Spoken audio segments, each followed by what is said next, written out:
જગતજનની જગદંબાની દયાથી, એના આશીર્વાદ, એની કૃપાથી વોર્ડ નંબરના 12ના ઉમેદવારો સુધી હું 5 વર્ષ દરમિયાન જે કામો કર્યા અને શું કરવાનો છું, ઘરે ઘરે જઈને રજૂઆતો કરતા આજે તેમણે મને પરિણામ આપ્યું છે.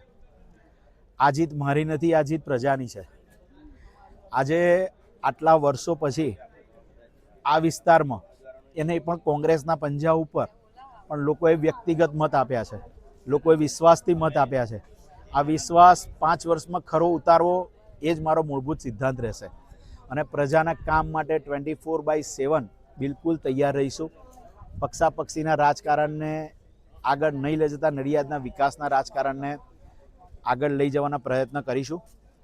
તમામ જીતેલા ઉમેદવારોને ખૂબ ખૂબ અભિનંદન અને જે પણ વોર્ડોમાં અમને મતો મળ્યા છે એ દર વખતના રેશિયા કરતાં આ વખતે વધુ, એટલે પ્રજાએ અમારા પર વિશ્વાસ મૂક્યો છે. પણ ક્યાંક ને ક્યાંક અમે લોકો પ્રજા વચ્ચે પહોંચવામાં નિષ્ફળ રહ્યા, જેને કારણે વોર્ડ જીતી શક્યા નથી. આગળની રણનીતિ કરી પ્રજાની વચ્ચે રહી અને મહેનત કરીશું.